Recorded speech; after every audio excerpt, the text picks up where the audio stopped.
Hey guys, तो आज अपन start करने वाले software engineering. Software engineering last study exam से एक दिन पहले कैसे करें, देन उससे पहले आज अपन सॉफ्टवेयर इंजीनियरिंग के हाईएस्ट एंड मैक्सिमम जो है कॉन्सेप्ट जो है वो अपन क्लियर कर लेंगे। सॉफ्टवेयर इंजीनियरिंग का मेन जो पॉइंट्स है वो क्या है, विच वी कैन डेवलप और create software to user need analyse and software design based on their needs. Software engineering करता क्या काम है? सॉफ्टवेयर इंजीनियरिंग एक मेथड है जिसका यूज़ करके अपन सॉफ्टवेयर डेवलप जो है वो अपन करते हैं यूज़र की नीड्स के अनुसार। यूज़र से नीड्स लेके, यूज़र रिक्वायरमेंट लेके, जो भी उसकी नीड्स है, रिक्वायरमेंट्स है, तो उसके अनुसार जो है अपन जो है एक मेथड होता है सॉफ्टवेयर इंजीनियरिंग का, तो उस मेथड के अनुसार सॉफ्टवेयर डेवलप करते हैं, उसे ही सॉफ्टवेयर इंजीनियरिंग कहते हैं। Software engineering to user need to create a software design and then develop an software to programming language. Software engineering to user need create a software design, तो user की requirement लेने के बाद, user need लेने के बाद software जो है वो डिज़ाइन करते हैं, उसका एक डिज़ाइन बनाते हैं ताकि अपन कोडिंग करके सॉफ्टवेयर डेवलपमेंट कर सके। Then develop a software to programming language, तो डिज़ाइन बनने के बाद अपन उसके कोई भी प्रोग्रामिंग लैंग्वेज का यूज़ करके सॉफ्टवेयर को डेवलप करते हैं। यही पूरा मोटिव है सॉफ्टवेयर इंजीनियरिंग का। And in order to create a complex software to users use software engineering technique. Main motive है इसका सॉफ्टवेयर इंजीनियरिंग का कि सॉफ्टवेयर इंजीनियरिंग के मेथड से आप कॉम्प्लेक्स सॉफ्टवेयर को इजीली टेक्निक के द्वारा आप इसको इजीली क्रिएट कर सकते हैं। डिज़ाइन कॉम्प्लेक्स सॉफ्टवेयर, इसके अंदर डिज़ाइन कॉम्प्लेक्स सॉफ्टवेयर के अंदर दो आ जाते हैं, एब्स्ट्रैक्शन एंड डीकम्पोजिशन। तो एब्स्ट्रैक्शन आपका क्या कहता है? एब्स्ट्रैक्शन आपका कहता है कि software user use to only main points use in their software to requirement of software become simple.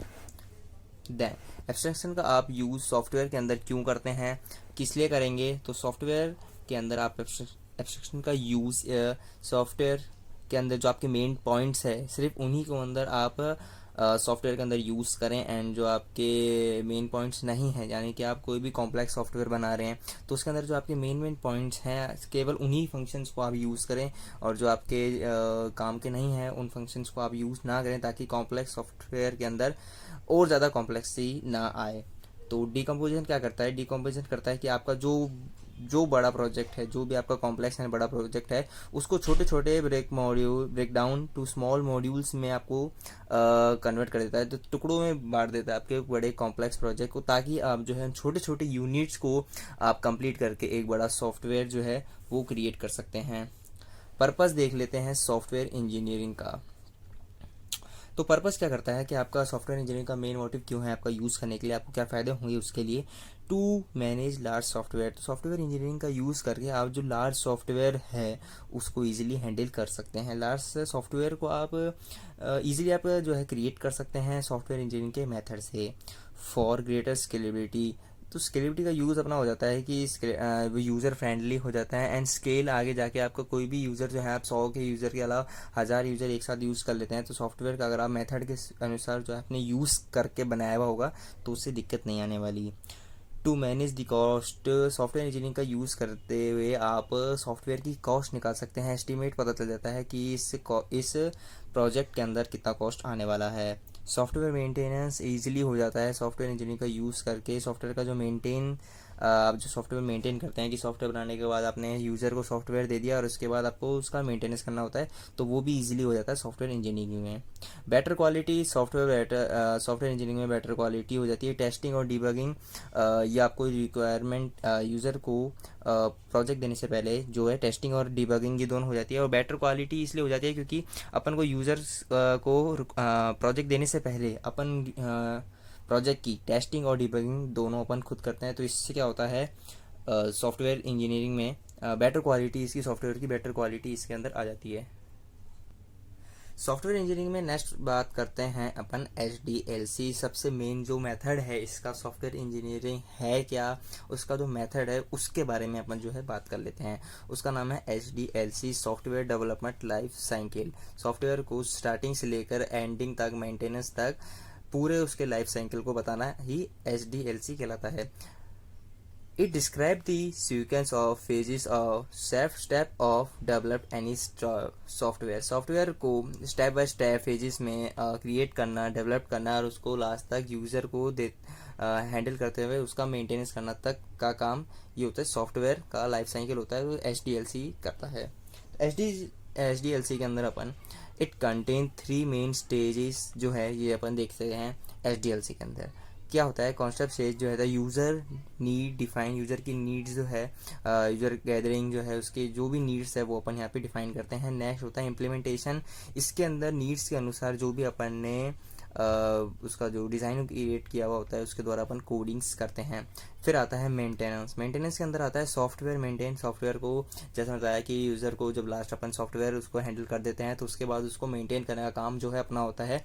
तो देन उसके बाद आप सॉफ्टवेयर मेंटेन जो है करते हैं। HDLC model is classify into 3 categories. HDLC model को समझाने के लिए 3 कैटेगरीज में बांटा हुआ है। HDLC का पूरा जो अपना मेथड है उसको आप इजीली 3 कैटेगरीज में समझ सकते हैं। फर्स्ट है waterfall model, prototype model and spiral model. तो ये मेन करते का काम है, ये आपको यही लाइफ साइकिल के बारे में बताते हैं कि आप यूज़र से रिक्वायरमेंट लेने से लेकर उसको मेंटेन करने तक की जो भी स्टेजेस हैं वो आप किस प्रकार यूज़ कर सकते हैं स्टार्टिंग से लेकर एंड तक। तो वाटरफॉल मॉडल स्टार्ट करने से पहले सॉफ्टवेयर डेवलपमेंट लाइफ साइकिल के अंदर जो भी अपने तीन जो है कैटेगरीज है, वाटरफॉल मॉडल, स्पाइरल मॉडल और प्रोटोटाइप मॉडल, इसके अंदर अपने कुछ कीवर्ड्स जो हैं वो बार बार जो है इसमें रिपीट होंगे, यूज़ होंगे। तो मेन जो कीवर्ड्स है उसके बारे में मैं पहले इसमें बताना चाहूँगा। Then software development life cycle में आपका फर्स्ट आता है कम्युनिकेशन। तो कम्युनिकेशन आप करते हैं यूज़र जो है टर्म्स एंड कंडीशन जो होती है उन कंपनी की जो है उनको शो करता है। Confirm your order first step to create a software to return for agreement. SRS होता है सॉफ्टवेयर रिक्वायरमेंट स्पेसिफिकेशन, ये आपके जो है ये तैयार करते हैं डेवलपर और यूज़र के बीच में जो एग्रीमेंट एक साइन होता है कि आपको सॉफ्टवेयर के अंदर क्या चाहिए, कैसे चाहिए, तो पूरा जो है इसका टर्म्स एंड कंडीशन जो है डिफाइन होती है। नेक्स्ट आ जाता है रिक्वायरमेंट गैदरिंग। यूज़र रिक्वायरमेंट्स की यूज़र से अपन रिक्वायरमेंट लेते हैं कि needs to requirement user requirement to second step जो होता है इसका कि यूज़र से रिक्वायरमेंट लेते हैं कि आपको सॉफ्टवेयर के अंदर आपकी क्या क्या रिक्वायरमेंट है, आपको क्या क्या चाहिए, कैसे चाहिए, क्या क्या डिज़ाइन रहेगा आपका, स्टार्टिंग से लेकर एंड तक यूज़र की रिक्वायरमेंट A to Z अपन जो है पता कर लेते हैं। फिजिबिलिटी स्टडी हो जाती है कि टीम्स के द्वारा अपन प्लानिंग कर लेते हैं कि अपन उस सॉफ्टवेयर को क्रिएट कर सकते हैं, नहीं कर सकते, तो देन उसके बाद ही उस सॉफ्टवेयर को जो है अपन हैंडल लेते हैं, उसको हाथ में लेते हैं कि हाँ भी अपन इसको सॉफ्टवेयर को कर सकते हैं, तो उस सॉफ्टवेयर को अपन ठीक है बात कर लेते हैं। And software gathering is come rough plan जो होता है वो आपकी सॉफ्टवेयर टीम के साथ आप करते हो फिजिबिलिटी स्टडी के अंदर। देन आपका आता है system analysis. System analysis use करता है। सिस्टम एनालिसिस आपका क्या होता है कि team to create a road map to a software best software model suitable for project. System analysis to create a team, एक टीम जो होती है आपकी वो रोड मैप तैयार करती है, सॉफ्टवेयर का डिज़ाइन करती है सूटेबल ऑफ द प्रोजेक्ट के लिए। एक रोड मैप होता है वो इजी रोड मैप आपका software analysis and system analysis ये डिज़ाइन करता है। सॉफ्टवेयर डिज़ाइन आपका जो होता है वो होता है एक्चुअली टू यूज़र जो नीड्स अपन यूज़र की से गैदरिंग जो उसकी नीड्स ली है उसको देख के software design to user need to software communication to client and designer the create a design. तो वो यूज़र की नीड को देख के, गैदरिंग को देख के एक डिज़ाइन तैयार होता है जो डिज़ाइन को यूज़र को दिखाया जाता है। अगर वो डिज़ाइन यूज़र के द्वारा पास हो जाता है देन उसके बाद अपन कोडिंग जो फेस है कोडिंग को करते हैं। अगर वो डिज़ाइन अगर सही नहीं रहता तो आप इसको डिज़ाइन को यूज़र की नीड्स के द्वारा क्रिएट किया जाता है। ये अलग अलग मेथड के अनुसार होता है। वाटरफॉल मॉडल में नहीं होता, प्रोटोटाइप मॉडल में ये जो है सर्कल से दोबारा फेजेस को डिज़ाइन को रिक्रिएट किया जा सकता है, जैसे वाटरफॉल मॉडल में नहीं किया जा सकता। ये बना के बात करने वाले हैं। नेक्स्ट आ जाता है कोडिंग। जैसे मैं बताया कि डिज़ाइन जो है वो यूज़र के द्वारा पास होने के बाद नेक्स्ट आ जाता है अपना coding. The implementation of software of design in the software. तो वैसे बताया कि डिज़ाइनिंग होने के बाद डिज़ाइन को देख के उस कोडिंग को इम्प्लीमेंटेशन ऑफ सॉफ्टवेयर का जो है वो डिज़ाइन को देख के सॉफ्टवेयर को क्रिएट किया जाता है। तो सॉफ्टवेयर एक बार क्रिएट होने के बाद, कोडिंग होने के बाद, उसके बाद आता है वो आपकी टेस्टिंग टीम में। टेस्टिंग टीम में आपने देखती है कि वो टेस्टिंग टीम अलग अलग उसमें टेस्टिंग जो फेजेस होते हैं, उसके टाइप्स होते हैं टेस्टिंग के, उस टेस्टिंग को एक एक टाइप के द्वारा में आपके सॉफ्टवेयर को टेस्ट किया जाता है, जिसमें कोई भी आपकी जो दिक्कत होती है वो कोडिंग फेज के द्वारा या फिर डिज़ाइन फेज में जो भी दिक्कत होती है वो उससे द्वारा टेस्टिंग टीम के द्वारा वो उससे डायरेक्ट कॉन्टैक्ट करती है और उस फेज को सही करती है।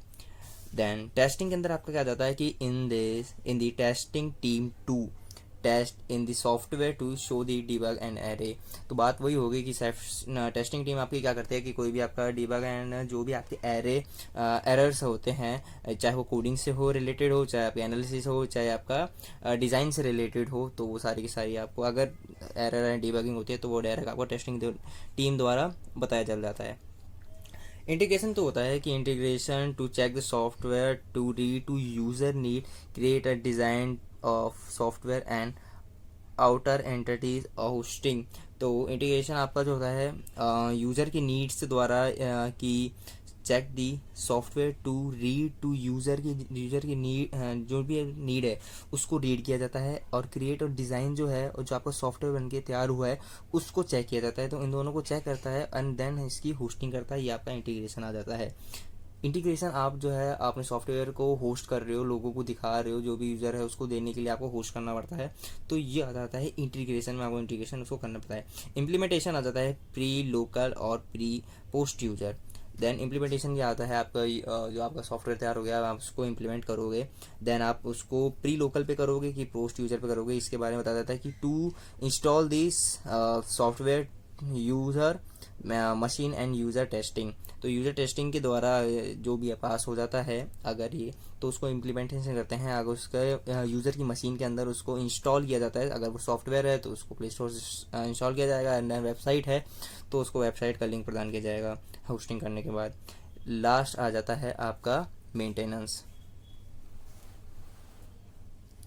ठीक है, तो लास्ट मेंटेनेंस आ जाता है कि आपका अगर सॉफ्टवेयर आपका रेडी हो चुका है, यूज़र को आप दे चुके हैं, यूज़र ने द्वारा पूरी टेस्टिंग करके सॉफ्टवेयर जो कि एकदम सही हो चुका है, यूज़र ने भी एकदम यस जो है आपको बता चुका है कि ठीक है एकदम बढ़िया है, तो उसके बाद आती है आपका मेंटेनेंस। मेंटेनेंस क्या करता है कि this is fine final stage होती है आपकी एच मॉडल की। तो एच में लास्ट स्टेज जो मेंटेनेंस होती है वो this is the final stage of H model. Maintenance the software is maintain time to time. तो सॉफ्टवेयर को क्या होता है टाइम टू टाइम मेंटेन करने की ज़रूरत होती है कि आप उसमें आगे आगे टाइम टू टाइम उसमें क्या क्या आप चेंजेस लाना चाहते हैं टाइम के अनुसार, कि है कोई भी आपका प्रोजेक्ट 2010 में बना है लेकिन 2018 में अगर 2020 में आ गए 2024 में आ गए, तो उसमें अंदर यूज़र की जो नीड्स है वो एवरिंग है वो चेंजेस होती रहती है, सॉफ्टवेयर के अंदर वो चेंजेस कराना चाहता है, तो उसके लिए टाइम टू टाइम मेंटेनेंस करने की ज़रूरत है, जिसमें कंपनी मेंटेनेंस का टाइम टू टाइम जो है वो चार्जेस भी लेती रहती है। देन अभी अपन चलते हैं वाटरफॉल मॉडल में। फर्स्ट मॉडल जो है इसका सॉफ्टवेयर डेवलपमेंट लाइफ साइकिल का फर्स्ट कैटेगरी है वाटरफॉल मॉडल। देन उसको चेक करते हैं।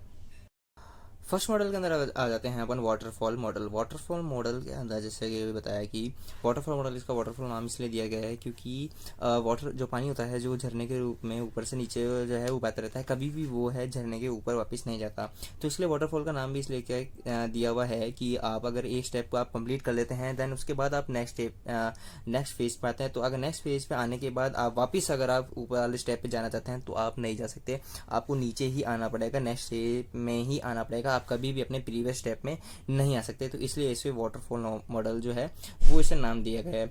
वाटरफॉल मॉडल के अंदर आप सबसे पहले जो आप स्टेप करते हैं वो आप करते क्या हैं, वो आप करते हैं फिजिबिलिटी स्टडी। तो देन अपने जैसे कि पहले देखा था फिजिबिलिटी स्टडी के अंदर आप क्या होता है कि आपने टीम के अनुसार बात कर लेते हैं कि आपका सॉफ्टवेयर जो है यूज़र की जो रिक्वायरमेंट आई है आप उसके अनुसार जो है वो सॉफ्टवेयर जो है बना भी सकते हैं कि नहीं बना सकते, एंड उसके लिए जो भी कंप्यूटर जो भी चीज़ की रिक्वायरमेंट है वो आपके पास ऑलरेडी अवेलेबल है कि नहीं, आप जो है उसका जो भी आप उसकी रिक्वायरमेंट जो है पूरी कर सकते हैं कि नहीं कर सकते, उसकी तैयारी आप जो है फिजिबिलिटी स्टडी के अंदर करते हैं। देन उसके बाद नेक्स्ट स्टेप अगर आपकी फिजिबिलिटी स्टडी कंप्लीट होती है देन आप उसकी यूज़र की जो है रिक्वायरमेंट है जो कि उसको फाइनल चाहिए स्पेसिफिकेशन है वो आप SRS सॉफ्टवेयर SRS डॉक्यूमेंट जो है वो तैयार करते हैं। SRS है सॉफ्टवेयर रिक्वायरमेंट स्पेसिफिकेशन, वो अपन आगे डिस्कस करेंगे। सॉफ्टवेयर रिक्वायरमेंट स्पेसिफिकेशन जो है रिक्वायरमेंट स्पेसिफिकेशन यूज़र की नीड्स जो है वो आप इसमें रिक्वायरमेंट के अंदर ले लेते हैं कि यूज़र की जो जो नीड्स है सॉफ्टवेयर से रिलेटेड कि उसको क्या क्या चाहिए क्या क्या नहीं चाहिए, A to Z जो होती है वो यहाँ पे अपन ले लेते हैं। देन उसके बाद अगर यूज़र की नीड कंप्लीट होने के बाद अपन आते हैं डिज़ाइन फेज़ में। एक बार डिज़ाइन फेज़ में आने के बाद यूज़र कहता है कि उसको और कुछ नीड की ज़रूरत है और उसको चेंजेस कराना है, तो वो जो है वो नहीं होगा। वो वाटरफॉल मॉडल का एक डिसएडवांटेज है कि आप ऊपर वाले स्टेप में नहीं जा सकते अगर आप डिज़ाइन में आ गए हैं। तो डिज़ाइन में आने के बाद आप यूज़र की नीड के अनुसार जो है वो डिज़ाइन जो है आप क्रिएट करते हैं। और डिज़ाइन क्रिएट करने के बाद आप यूज़र को नहीं दिखाते कि वो डिज़ाइन आपको कैसा है, बस वो यूज़र की नीड के अनुसार जो है वो डिज़ाइन जो है वो डिज़ाइन जो बन के रेडी होता है। डिज़ाइन के बाद आता है उसको इम्प्लीमेंटेशन कर देते हैं आप कोडिंग के ऊपर, जिस भी लैंग्वेज में करना चाहते हैं। जो भी कंपनी वो कोडिंग किसी भी लैंग्वेज में कोडिंग करती है वो उसके अनुसार उस प्रोजेक्ट को है वो डेवलप करती है। देन उसका कोडिंग करने के बाद आपका प्रोजेक्ट रेडी होने के बाद वो आ जाता है टेस्टिंग फेज़ के अंदर। टेस्टिंग के अंदर आपकी टीम जो होती है, टेस्टिंग टीम जो होती है वो उस सॉफ्टवेयर को टेस्ट करती है कि ये सॉफ्टवेयर एकदम काम कर भी रहा है, इनपुट आउटपुट एकदम जो भी है वो प्रोसेस एकदम सही हो रहे हैं कि नहीं हो रहे। देन उसके बाद आ जाता है आपका मेंटेनेंस। मेंटेनेंस होता है पूरे सॉफ्टवेयर को बनने के बाद उसका मेंटेन करना, जो उसके बारे में बताया कि A to Z सॉफ्टवेयर को मेंटेन करते हैं यूज़र को सॉफ्टवेयर देने के बाद। एंड देन ये पूरे होने के बाद एक बार ओवरऑल इस प्रोजेक्ट को चेक किया जाता है, रिव्यू किया जाता है पूरे कि A to Z स्टेप आपने सही से किए हैं कि नहीं किए। नोट के अंदर इसके अंदर देख लेते हैं कि ये सीक्वेंशियल मॉडल होता है। इसमें एक स्टेप कंप्लीट होने के बाद ही इसके अंदर आप सेकेंड स्टेप में आते हैं। तो ये सीक्वेंशियल वन बाय वन इसमें स्टेप जो है यूज़ होते हैं। This model each every phase must be complete before moving the next phase. एक फेज कंप्लीट होने के बाद ही आप नेक्स्ट फेज में आते हैं। स्मॉल प्रोजेक्ट यूज कि आप ये जो मॉड्यूल है वाटरफॉल मॉडल ये आप स्मॉल प्रोजेक्ट में यूज़ कर सकते हैं। बिकॉज क्योंकि स्मॉल प्रोजेक्ट में ही होता है कि आप यूज़र की रिक्वायरमेंट एक बार आपने जो है ले ली कि उसको छोटी सी वेबसाइट या कुछ भी आपको छोटा सा प्रोजेक्ट बना रहा है, तो उसको एक ही बार में आपको रिक्वायरमेंट बता सकता है कि मेरी ये रिक्वायरमेंट है और मेरी यही रहने वाली है, चेंज नहीं होने वाली। तो देन इसको आप बना दें। तो इसके बाद वाटरफॉल मॉडल उसमें यूज़ होता है कि एक बार रिक्वायरमेंट जानने के बाद आप उसको बार बार चेंज नहीं करेंगे, देन एक ही बार होगा। तो वाटरफॉल मॉडल उसमें यूज़ होता है कि इसको आप बार बार चेंजेस नहीं कर सकते, इसे आप स्मॉल प्रोजेक्ट में ही यूज़ कर सकते हैं। बड़े प्रोजेक्ट में इसको यूज़ क्यों नहीं कर सकते? क्योंकि उसके अंदर जो होती है आपकी रिक्वायरमेंट जो है बार बार चेंजेस होती रहती है, डिज़ाइन बार बार चेंजेस होते रहते हैं, प्रोटोटाइप कोडिंग टेस्टिंग ये बार बार चेंजेस होते रहते हैं। तो इसलिए आप उसमें वाटरफॉल मॉडल का यूज़ नहीं कर सकते। रिव्यू प्रोसेस में बताया कि एक बार ऑल फेजेस होने के बाद इसमें रिव्यू प्रोसेस होता है कि आप ऑल स्टेप को चेक किया जाता है कि आपने रेगुलर स्टेप जो है वो किए कि नहीं किए या कोई स्टेप मिस तो नहीं हो गया। एडवांटेज के रूप में मैं बात करना चाहूँगा वाटरफॉल मॉडल में। एडवांटेज क्या होता है कि स्मॉल प्रोजेक्ट जो है स्मॉल प्रोजेक्ट में ये बहुत ही अच्छा और फायदेमंद होता है वाटरफॉल मॉडल। स्मॉल प्रोजेक्ट में आप इसको यूज़ कर सकते हैं। Every must be complete before moving the next phases. एक फेजेस को कंप्लीट करने से पहले आप नेक्स्ट फेज में नहीं जा सकते, ये इसका एडवांटेज होता है। Review process all project state review, तो आपको जैसे बताया कि रिव्यू किया जाता है ऑल स्टेजेस का। एंड डिसएडवांटेज के रूप में इसमें अगर मैं बात करना चाहूँगा तो डिसएडवांटेज में आपको मैंने पहले बताया कि इसमें आप बिग प्रोजेक्ट में आप इसका यूज़ नहीं कर सकते। क्यों नहीं कर सकते वो अभी मैंने बताया कि इसमें आप बिग प्रोजेक्ट में यूज़ करेंगे तो इसमें बार बार आप चेंजेस जो होते हैं वो वाटरफॉल मॉडल के नहीं होते। देन वो और प्रोटोटाइप मॉडल के अंदर होते हैं, स्पाइरल मॉडल के अंदर होते हैं जिसमें आप बार बार चेंजेस करते रहते हैं। तो उसमें बड़ी कंपनियां वो मॉडल यूज़ करती है। और भी होते हैं, एजाइल मॉडल होता है वो कि बहुत फेमस मॉड्यूल है जिसके अंदर बड़ी बड़ी कंपनियां हैं जो आपकी हैं गूगल अमेजोन जो भी होती हैं। एंड वो आपका वो मॉड्यूल जो है वो मॉडल जो है यूज़ होता है। तो उसके बारे में अंदर बात करेंगे। तो डिसएडवांटेज में वैसे बात कर रहा था कि बिग प्रोजेक्ट में आप इसका यूज़ नहीं कर सकते।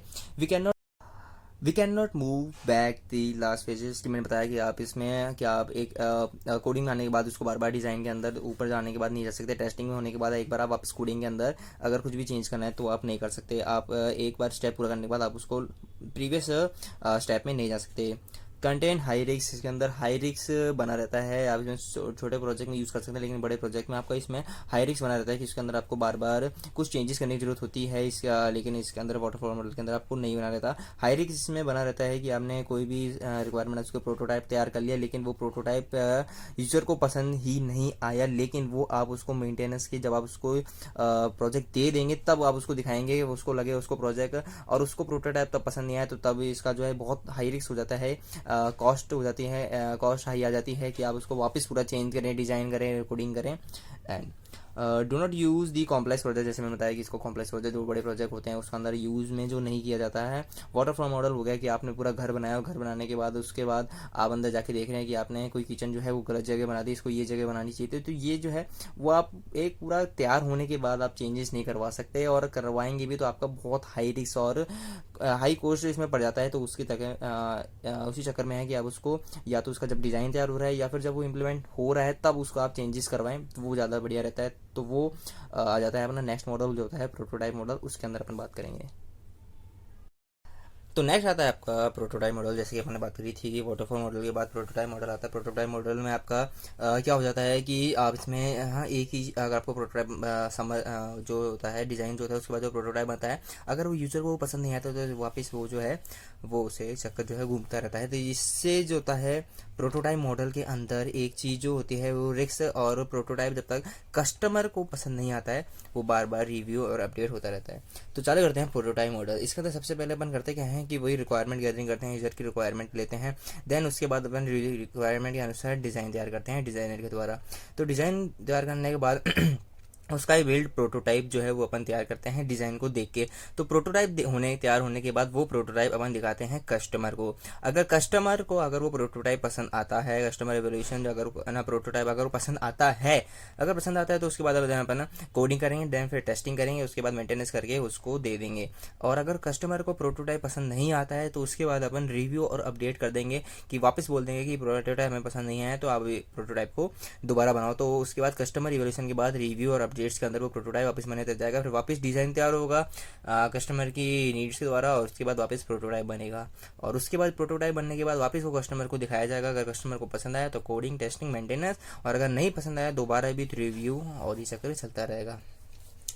इसके अंदर मेन पॉइंट्स अपन देख लेते हैं कि अगर क्या आता है कि ये वेरी फेमस मॉडल है। प्रोटोटाइप मॉडल जो है ये बहुत ही फेमस मॉडल हो जाता है। Client is also involve at time. इसमें जो क्लाइंट होता है ये आपका प्रोटोटाइप के बीच में, आपका प्रोजेक्ट के बीच में ही आपका जो क्लाइंट है वो इन्वॉल्व रहता है पूरे प्रोजेक्ट के बीच में। जब तक आपका प्रोटोटाइप अच्छे से तैयार नहीं होता तब तक जो है वो कस्टमर को बार बार जो है वो दिखाता रहेगा, उसके बाद ही वो कोडिंग चालू करेगा। देन उसके बाद अपन आ जाते हैं कि प्रोटोटाइप के एडवांटेज और डिसएडवांटेज में बात करना चाहूँगा कि user not satisfied with prototype, then new prototype is create again and again. तो वही बात हो गई कि आपने जो बताया था कि इसके अंदर की अगर यूज़र को प्रोटोटाइप पसंद नहीं आया तो वो उसको बार बार न्यू प्रोटोटाइप बनाने के लिए दे देगा। कस्टमर ऑलवेज फीडबैक, कस्टमर का ऑलवेज आपको फीडबैक मिलता रहता है कि आपको नहीं पसंद आया कि उसमें चेंजेस क्या करनी है, तो उसका फीडबैक जो अभी तक बना है उसको आपको मिलता रहता है।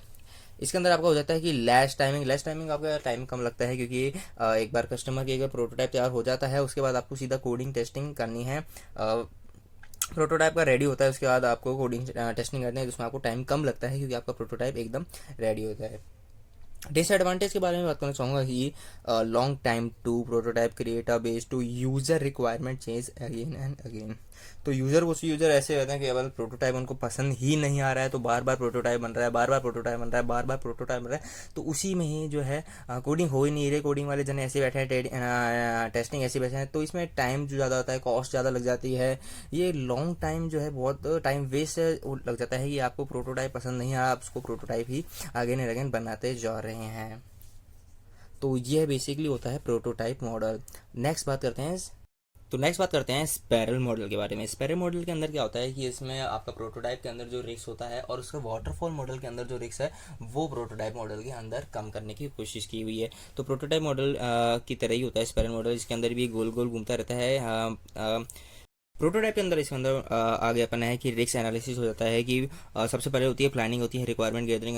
यूज़र की नीड्स जो है वो रिक्वायरमेंट गैदरिंग के अंदर आ जाती है। रिक्वायरमेंट गैदरिंग अपन यूज़र की नीड्स जो है डिफाइन कर लेते हैं, उसके बाद जो है प्रोटोटाइप तैयार करते हैं। प्रोटोटाइप तैयार होने के बाद अपन रिस्क एनालिसिस कर लेते हैं कि इसके अंदर आगे क्या क्या रिस्क आने वाली है। प्रोटोटाइप के अनुसार इसके अंदर कोडिंग टेस्टिंग करने से पहले अपन इसकी रिस्क की एनालिसिस कर लेते हैं। ये इसमें मेन एडवांटेज होता है स्पाइरल मॉडल के अंदर। स्पाइरल मॉडल के अंदर प्लानिंग रिक्वायरमेंट गैदरिंग करने के बाद जो इसका प्रोटोटाइप तैयार होता है, उस प्रोटोटाइप और डिज़ाइन जो तैयार होता है उसके बाद अपन इसमें रिस्क एनालिसिस कर सकते हैं कि रिस्क एनालिसिस में आगे क्या क्या प्रॉब्लम आने वाली है, क्या क्या रिस्क होने वाले हैं। और एक बार रिस्क एनालिसिस करने के बाद अपना जो प्रोटोटाइप है वो रेडी हो जाता है, उसके बाद कोडिंग करते हैं, फिर टेस्टिंग करते हैं एंड उसका प्रोजेक्ट एवोल्यूशन यूज़र को प्रोजेक्ट जो है रेडी करके दे देते हैं।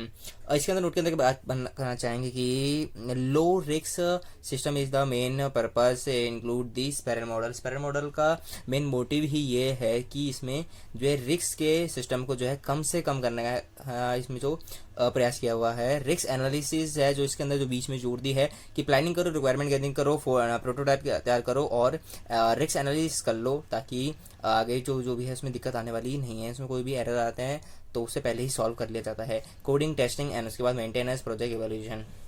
एडवांटेज होते हैं स्पैरल मॉडल के। एडवांटेज अपन बात कर लेते हैं कि risk are analyses at the early stage. Early stage risk को पहले ही सॉल्व करने की कोशिश किया जाता है, एनालाइज कर लिया जाता है कि इसमें रिस्क क्या क्या होने वाले हैं। Very famous model to develop large and complex project.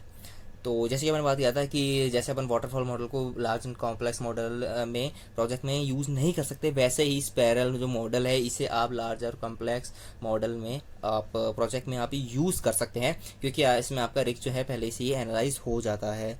इसके बारे में और बात करेंगे। Customer always feedback always here. इसमें कस्टमर जो है आपका फीडबैक यहाँ पे एनालिसिस के साथ कस्टमर आपका इसमें साथ ही अवेलेबल रहता है, बार बार फीडबैक मिलता रहता है। बेस्ट टेक्नोलॉजी यूज़ के अंदर आपकी जो बेस्ट टेक्नोलॉजी है वो यूज़ होती रहती है। इसके अंदर अपन बात करेंगे कि डिसएडवांटेज के बारे में।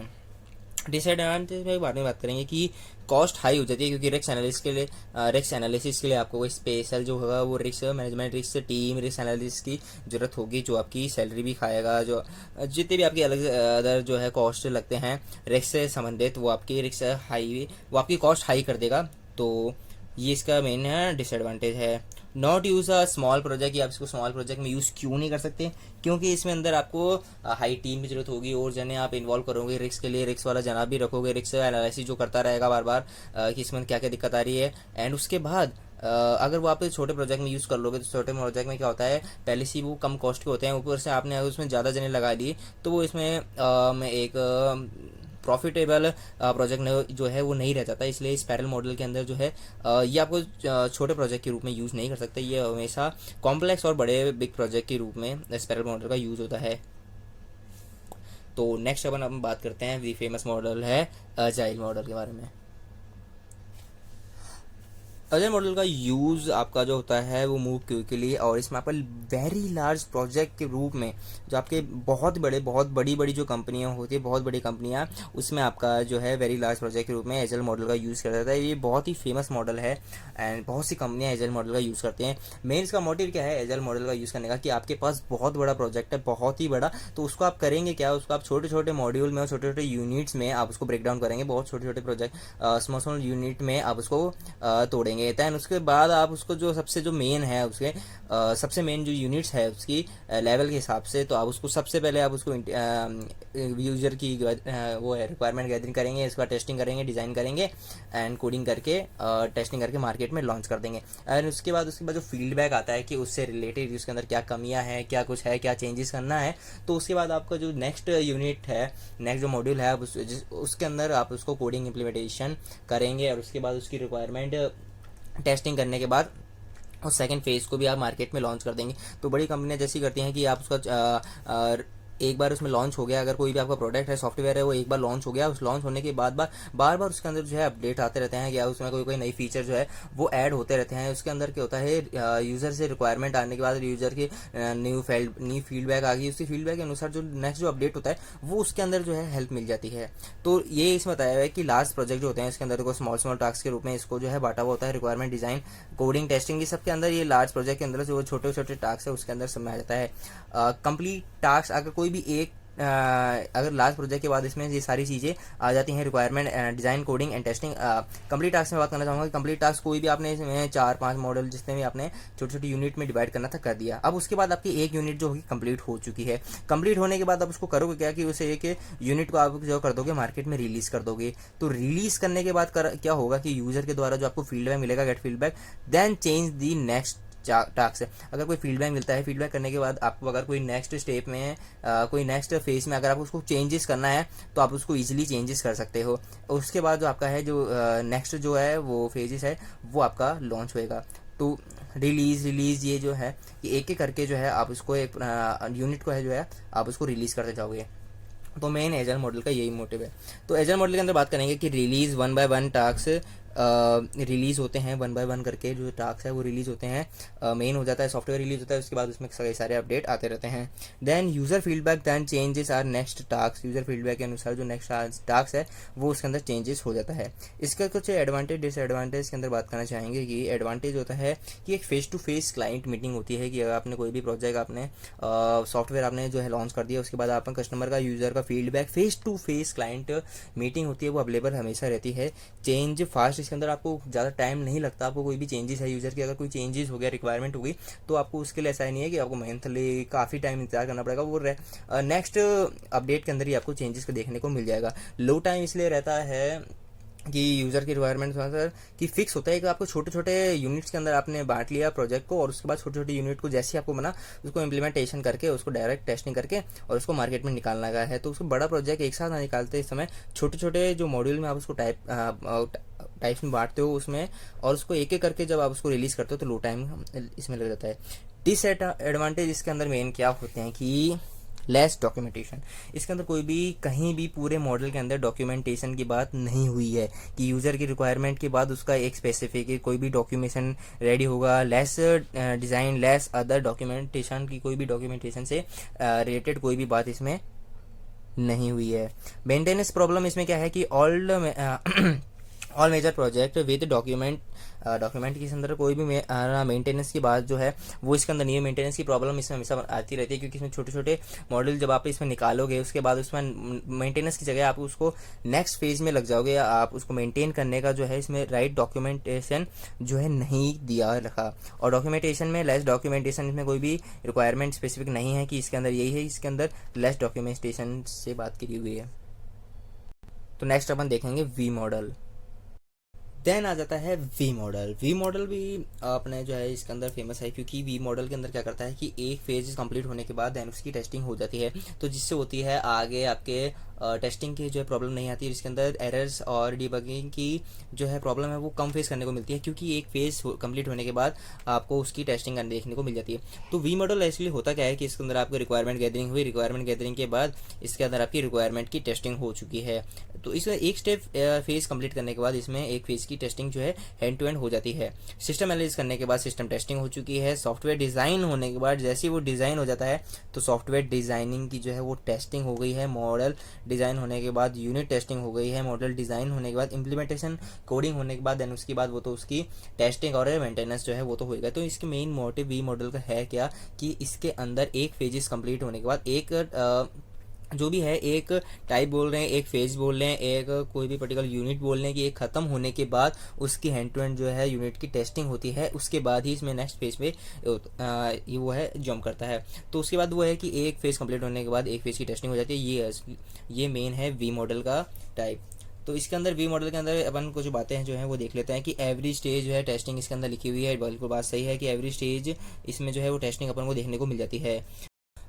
One stage complete then one stage testing. तो इसके अंदर बात यही है कि एक स्टेज कंप्लीट होने के बाद उसके जो है एक स्टेज की जो है वो टेस्टिंग हैंड टू हैंड इसमें वी मॉडल में हो जाती है। एडवांटेज की बात कर लेते हैं वी मॉडल के अंदर कि टाइम सेविंग जो है इसके अंदर मेन मोटिव है। टाइम सेविंग क्यों होता है कि एक फेज की आपके पास रिक्वायरमेंट गेटिंग जैसे ही आपने एक फेज कंप्लीट करा तो उसके हैंड टू हैंड उसकी टेस्टिंग हो जाती है। तो इसके अंदर आगे जाके डीबगिंग की जो है प्रॉब्लम जो है वो अपन को देखने को नहीं मिलती है। इसके अंदर एरर कम से कम अपन को देखने को मिलते हैं क्योंकि अपन हैंड टू हैंड इसकी पर स्टेज तो इसकी यूनिट वाइज इसकी टेस्टिंग जो है करते हुए चलते हैं।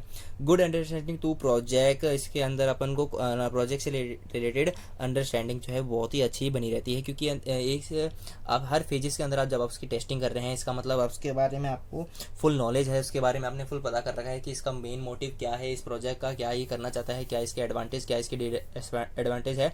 तो उसके अंदर आपको क्या होती है कि अंडरस्टैंडिंग जो होती है वो प्रोजेक्ट की वो एकदम अच्छी हो जाती है। Every stage testing, every stage testing इस एडवांटेज के रूप में देखना बताइए हुआ है कि एवरी स्टेज की जो इसमें टेस्टिंग होती रहती है। डिसएडवांटेज इसमें क्या है कि नो फीडबैक सिस्टम, इसके अंदर कोई भी यूज़र के द्वारा फीडबैक का सिस्टम नहीं हुआ है। आप टेस्टिंग जरूर कर सकते हैं, हर फेज़ की टेस्टिंग हो रही है लेकिन कोई भी रिक्वायरमेंट कोई भी यूज़र के द्वारा फीडबैक सिस्टम इसके अंदर नहीं है। Risk analysis not done, not big project use because time more high. तो इसमें आप ये दो का मतलब है कि आप इसमें बिग प्रोजेक्ट के रूप में आप इसको यूज़ क्यों नहीं कर सकते, बिग प्रोजेक्ट इसमें आप यूज़ में क्यों नहीं कर सकते, क्योंकि आप इसमें अगर आपको बहुत बड़ा प्रोजेक्ट है, अब उसको दैन इसमें छोटे छोटे यूनिट में अगर आपने डिफाइन कर भी दिया तो आप उसके छोटे छोटे यूनिट में आप टेस्टिंग में ही आपका टाइम निकल जाएगा, आप उसके फेजेस को ही कंप्लीट नहीं कर पाओगे। देन इसके लिए आप इसके बिग प्रोजेक्ट के रूप में आप इसको यूज़ जो है, इसीलिए इसका ये रिस्क एनालिसिस में इसमें बात की हुई है कि इसमें आपका रिस्क जो है हाई रिस्क बढ़ जाता है टाइम के अनुसार, इस प्रोजेक्ट को आप कंप्लीट नहीं कर पाओगे, इसलिए वी मॉडल का यूज़ बड़े प्रोजेक्ट में नहीं होता है।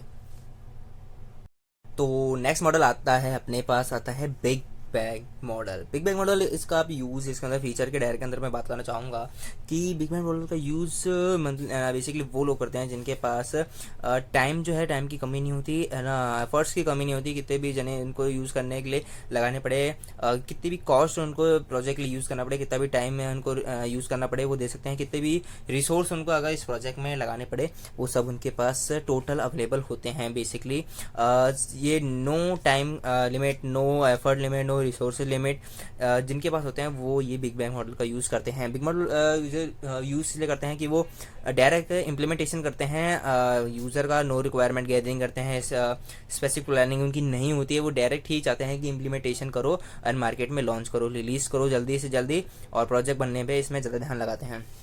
तो बिग बैंग मॉडल के अंदर फीचर्स के अंदर अपन बात करते हैं कि स्मॉल प्रोजेक्ट यूज़ की, इसमें अंदर या जो स्मॉल प्रोजेक्ट होते हैं उसके अंदर इसका यूज़ होता है कि स्मॉल टीम की यूजेज होती है इसके अंदर, कि स्मॉल प्रोजेक्ट के अंदर यूज़ होता है कि इसके अंदर आपको स्मॉल टीम की यूजेज 2-3 जनों में भी इसका काम जो हो जाता है। इसका मेन इसका क्या है कि इसका डायरेक्ट है कि सॉफ्टवेयर को रिलीज़ करना है, इसके अंदर आपके यूज़र की रिक्वायरमेंट गैदरिंग नहीं होती है, क्योंकि ये छोटे छोटे प्रोजेक्ट होते हैं, ये डायरेक्ट ये मार्केट में रिलीज़ करना चाहते हैं, ये नहीं चाहते कि यूज़र की रिक्वायरमेंट इसमें पूछी जाए, कुछ भी नहीं होती बिग बैंग मॉडल के अंदर। ये चाहते हैं टाइम लगाओ, एफर्ट्स लगाओ, रिसोर्स लगाओ, जल्द से जल्द कंप्लीट करके सॉफ्टवेयर को रेडी करके मार्केट में रिलीज़ करो। नो स्पेसिफिक प्लानिंग होती है कि इनकी प्लानिंग जो है वो स्पेसिफिक नहीं होती है कुछ भी रिलेटेड कि सॉफ्टवेयर में क्या करना है, भविष्य में क्या करना है, इसके एडवांटेज डिसएडवांटेज, वो प्लानिंग इनकी जो है स्पेसिफिक नहीं होती है। ठीक है, नोट इसके अंदर क्या जाता है कि lots of time, efforts of money, resources, then create a good software, then release the software. इनका मेन मोटिव होता है कि जो आपका सॉफ्टवेयर है वो अच्छे से अच्छा होना चाहिए और वो जल्द से जल्द मार्केट में रिलीज होना चाहिए, कि इसके लिए आपको कितना भी टाइम लगे, इतना जल्द से जल्द मतलब हो गया। और टाइम्स का रिलेटेड हो गया कि इसमें आपका टाइम आपके पास कितना भी होता है, लेकिन आपके पास टाइम कितना भी है, मनी भी कितनी भी है, और उसके बाद आपके पास रिसोर्सेज भी है वो अनलिमिटेड है, मतलब जो भी है इसमें कि इसमें कोई भी चीज़ की जो है वो इनमें दिक्कत नहीं होती है, लेकिन सॉफ्टवेयर अच्छे से अच्छा बनना चाहिए। जल्द से जल्द का बाद मतलब है मेरे बात कि जितना भी इसमें आपको टाइम लग रहा है वो उतना ही टाइम लगे, और जितना भी टाइम ये लेना चाहते हैं अच्छे से अच्छा बनाने के लिए, ऐसा नहीं कि आप इसको कितने मतलब बनने गया उसके बाद छोड़ दिया, नहीं नहीं लॉट्स ऑफ टाइम आपके पास है, लेकिन अच्छे से अच्छा जो है इसको सॉफ्टवेयर भी आपको देना होता है। एडवांटेज के अंदर इसमें बात कर लेते हैं कि स्मॉल टीम की अब जो है इसको रिक्वायरमेंट होती है, इसका सबसे बेसिक जो है फर्स्ट एडवांटेज हो जाता है इसका स्मॉल टीम की। इसके बाद आपको रिक्वायरमेंट होती है, नो डॉक्यूमेंटेशन होती है कि इसके अंदर मैंने आपको बता दिया कि नो प्लानिंग होती है, कोई भी चीज़ की प्लानिंग जो है इसमें नहीं होती है, तो नो डॉक्यूमेंटेशन इसके अंदर आ जाती है। डिलीवरी डेट नॉट डिफाइंड, इसके अंदर कोई भी इसकी प्रोजेक्ट की डिलीवरी डेट है वो डिफाइंड नहीं होती है। लॉट्स ऑफ टाइम है आपके पास, आप कितना भी टाइम लगा सकते हैं, कितना भी मनी लगा सकते हैं, कितने भी रिसोर्स लगा सकते हैं, लेकिन आपका प्रोजेक्ट अच्छे से अच्छा होना चाहिए, इसलिए आपकी नो है डिलीवरी डेट जो है वो नॉट डिफाइंड होती है। डिसएडवांटेज इसके आ जाते हैं कि no big project use, big project use में इसका यूज़ क्यों नहीं हो सकता, क्योंकि यही है कि आप टाइम लगा दें, आप एफर्ट लगा दें, आप रिसोर्स लगा दें और आप बड़े प्रोजेक्ट बनाने में लग जाएं जिसमें आपका वही 1-1.5 साल निकल गया, लेकिन उसके बाद वो प्रोजेक्ट फेल हो गया तो आपका बिग प्रोजेक्ट में आप इसका यूज़ नहीं कर सकते। हाई रिस्क होता है, और वो है कि हाई बजट इसके अंदर कि बजट इसके अंदर हाई होता है, इसमें मतलब कितने भी रिसोर्स एफर्ट्स में लगते हैं, तो हाई बजट इसमें होता है, और हाई रिस्क भी होता है कि आपका प्रोजेक्ट चले मार्केट में चले या ना चले, उसका जो है रिस्क जो है वो इसमें बना रहता है। तो बिग बैंग मॉडल जो है बेसिकली ये चीज़ होती है।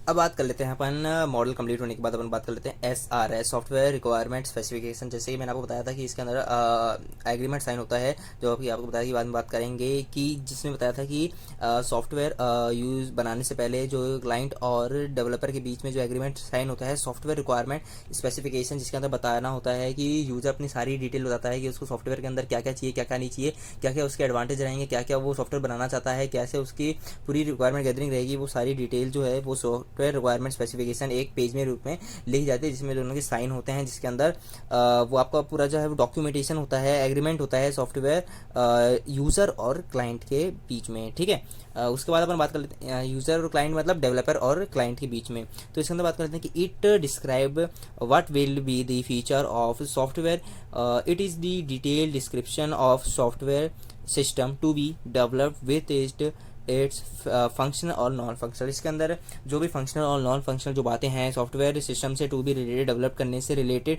जो भी फंक्शनल है और जो भी नॉन फंक्शनल बातें हैं वो सारी की सारी आपकी डिस्क्राइब होती है सॉफ्टवेयर रिक्वायरमेंट स्पेसिफिकेशन में।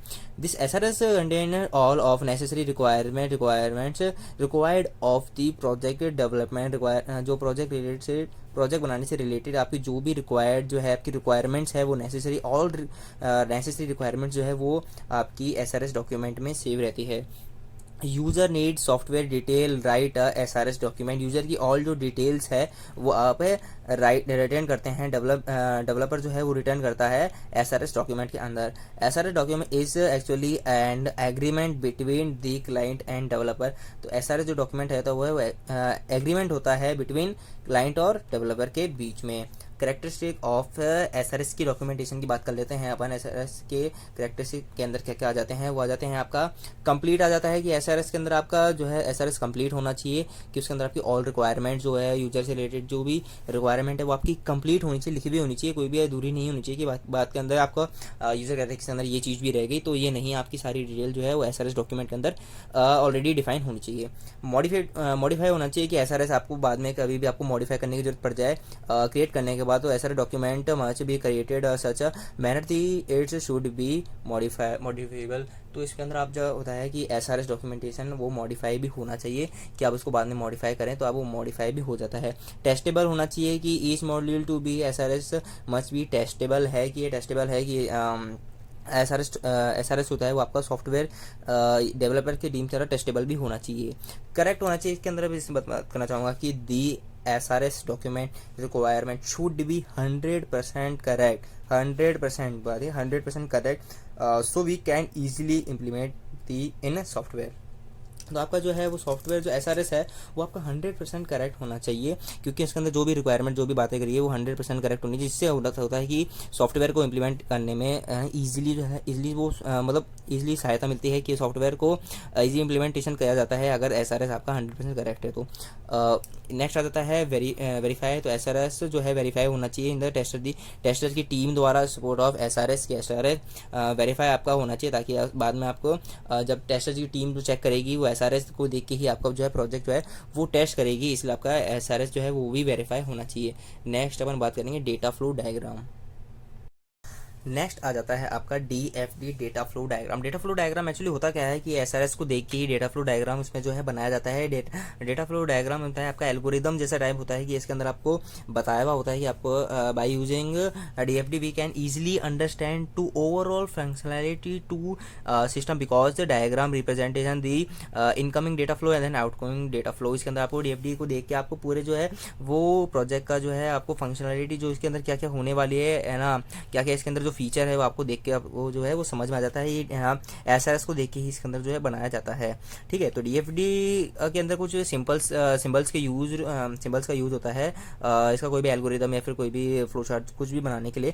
एक्सटर्नल एंटिटी होती है कि आप कोई भी एक्सटर्नल एंटिटी कोई भी बात लिखेंगे तो आप इसके ऐसे स्क्वायर बॉक्स में लिखेंगे फ्लो डेटा फ्लो आपका किस साइड हो रहा है तो उसमें आपका इस सिंबल का यूज होता है। प्रोसेस एंड बाबल प्रोसेस के रूप में आप इस चीज़ का इस सिंबल का यूज़ करेंगे। डेटा स्टोर के अंदर आप इसमें इक्वल जैसा साइन है जिसके अंदर ये स्टोर होगा उस चीज़ का आप यूज़ करेंगे। तो इसके अंदर कुछ रूल्स होते हैं डेटा फ्लो डायग्राम्स के अंदर, इसका रूल्स के अंदर बात कर लेते हैं। फर्स्ट रूल आपका क्या होगा कि each process should have at least 1 input और 1 आउटपुट। इसके अंदर आपका कम से कम एक इनपुट होने वाला है और कम से कम एक आउटपुट होने वाला है। अगर एक इनपुट आया तो कोई भी आउटपुट होएगा ही होएगा, और इनपुट आया तो वो एक प्रोसेस होएगा और उसके बाद आउटपुट आपको मिलेगा ही मिलेगा, ठीक है। और इसके अंदर कम से कम एक इनपुट होता है और कम से कम एक आउटपुट होता है।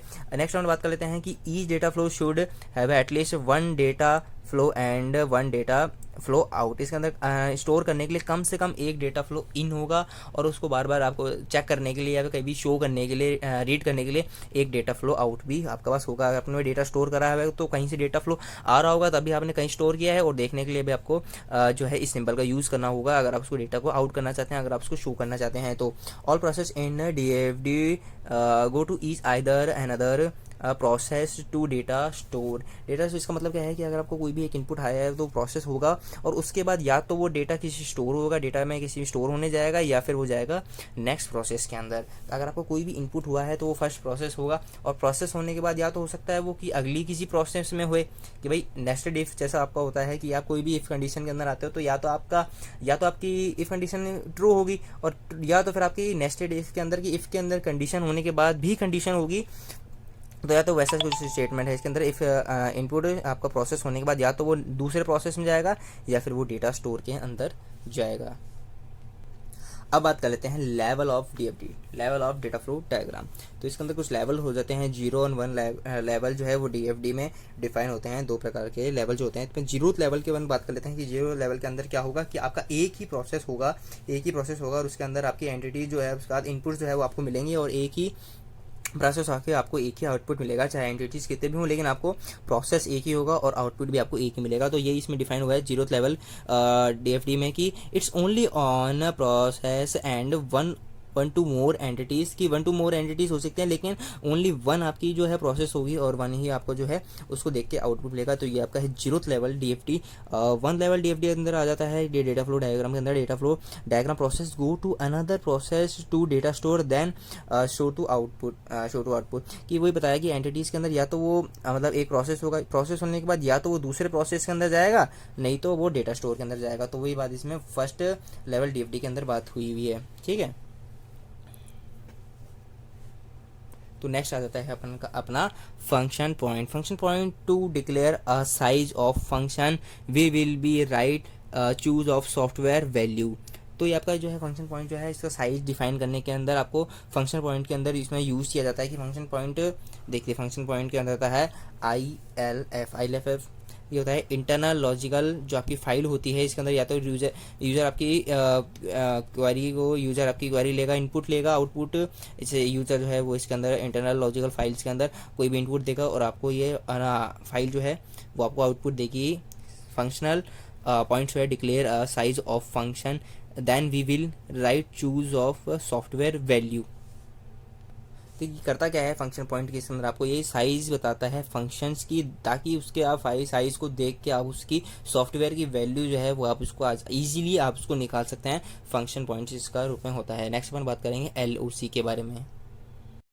नेक्स्ट आ जाता है line of code. Line of code आपका करता क्या है, लाइन ऑफ कोड आपका बेसिकली करता है कि आपको सॉफ्टवेयर की जो है जितनी भी आपकी साइज है लाइन से रिलेटेड वो आपको लाइन जो वो है काउंट करके आपकी सॉफ्टवेयर की जो साइज है वो आपको बता देता है। बस इतना ही काम होता है LOC का, लाइन ऑफ कोड का। तो डिक्लेरेशन तो actual code count of line including logic two of count of line that define a size of code. तो आपके जो है जितना भी आपका कोड है उसको लाइन के द्वारा वो काउंट करके आपकी जो है कोड का साइज जो है वो एक लाइन के रूप में आपको बताएगा। What is not count in LOC कि LOC में कौन सी जो लाइन्स है वो काउंट नहीं होती, जो अभी आपकी ब्लैंक्स लाइन है यूजिंग टू इम्प्रूव रिलेबिलिटी। तो आपकी जो भी ब्लैंक्स लाइन है और आपकी जो भी कमेंट्स लाइन है आप इसमें कमेंट्स का यूज़ करते हैं, तो आपकी कमेंट्स लाइन है आपकी जो ब्लैंक्स लाइन है वो दोनों जो है इंक्लूड नहीं होती LOC के अंदर, ठीक है। एडवांटेज इसके अंदर क्या हो जाते हैं कि एडवांटेज की very very easy to count of line and estimate of code of size of code. इसके अंदर आपको जो है आपके कोड का साइज पता चल जाता है कि आपकी कितने लाइन ऑफ कोड है, जिसमें आपकी कितनी भी बड़ी बड़ी कंपनियां हैं उसमें कितनी बिलियंस लाइंस का ऑफ कोड होता है। देन उसके बाद उसमें अदर्स काम होते हैं। देन उसके बाद आपको पता चलता है कितनी लाइन ऑफ कोड है, तो वो आप करते हैं कैलकुलेट LOC के द्वारा।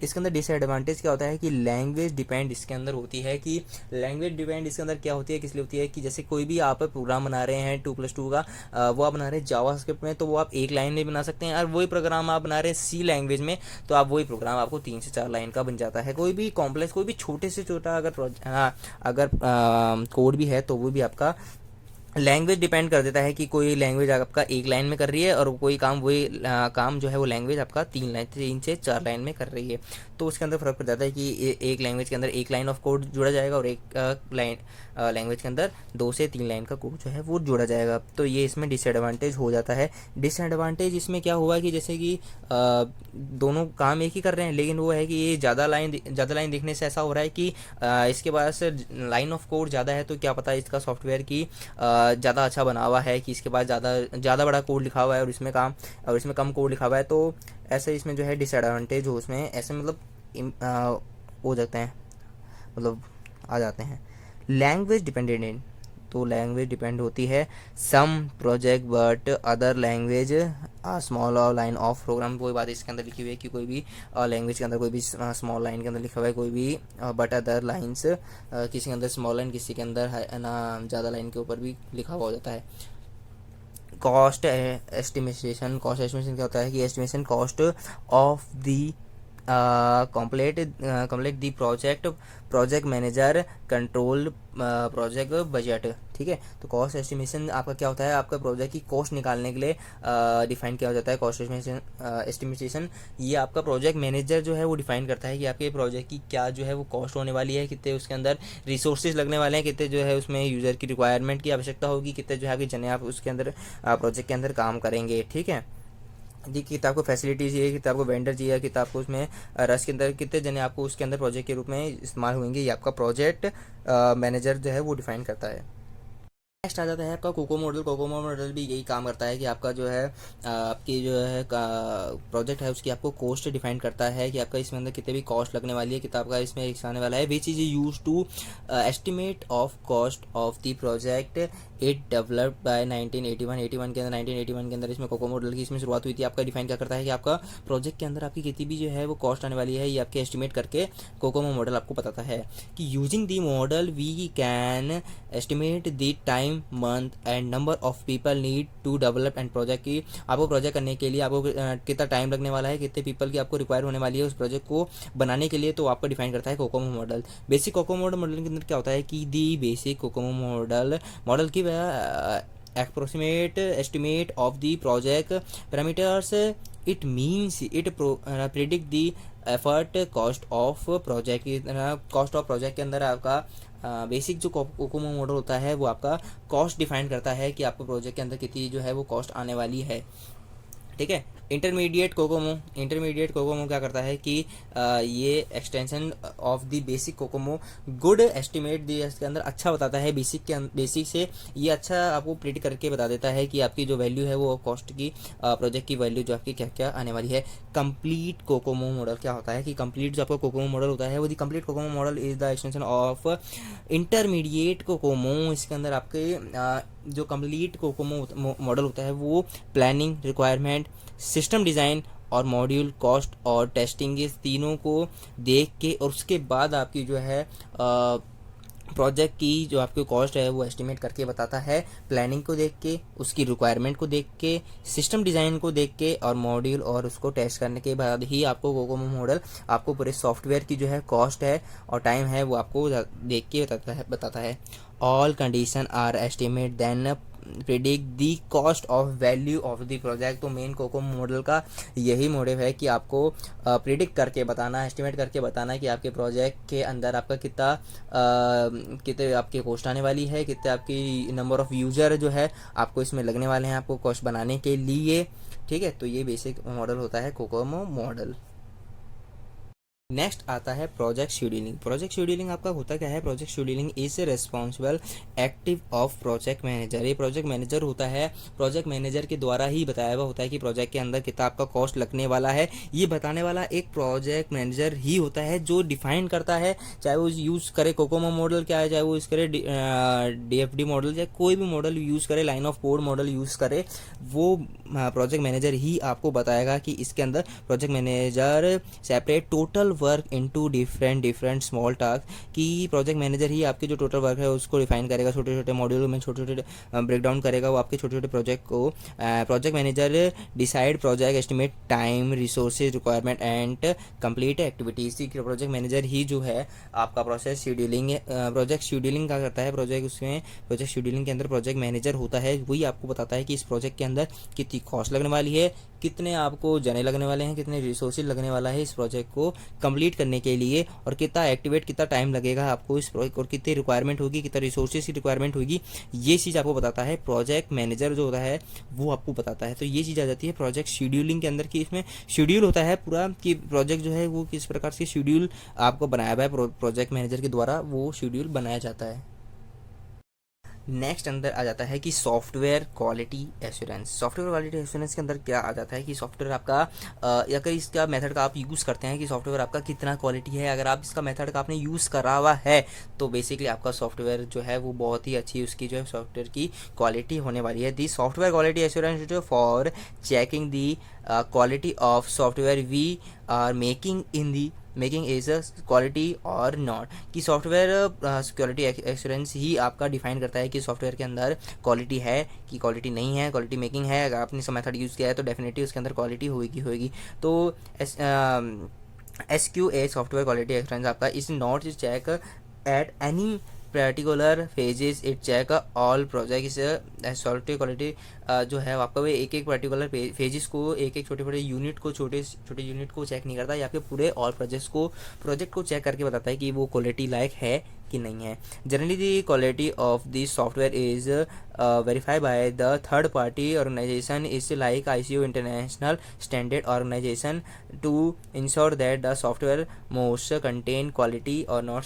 इसके द्वारा इसको एक सर्टिफिकेट यूज़ मिलता है कि आपका ये प्रोजेक्ट जो है वो इंटरनेशनल स्टैंडर्ड ऑर्गेनाइजेशन के द्वारा आपका क्वालिटी एश्योरेंस है कि नहीं है। Advantage of software quality assurance के अंदर देख लें अपन कि एडवांटेज के अंदर क्या क्या होने वाले हैं कि by using software quality assurance the quality of software will be high, कि इसके अंदर आपका अगर आपने इस मेथड का यूज़ किया है तो डेफिनेटली आपके प्रोजेक्ट की जो है क्वालिटी है वो आपकी हाई होने ही वाली है। ठीक है, software is high quality than save the time cost easy to use security. अगर आपने इसका यूज़ किया है तो सॉफ्टवेयर की वो क्वालिटी है, डेफिनेटली वो सॉफ्टवेयर की क्वालिटी होने वाली है, जिसमें आपका टाइम बचता है, कॉस्ट है, ईजी टू यूज़ हो जाता है, और इसमें सिक्योरिटी जो है बनी रहती है। ठीक है, इस वीडियो की लास्ट बात करें तो इस वीडियो में लास्ट पॉइंट होने वाला है वेरिफिकेशन एंड वैलिडेशन के अंदर अंतर।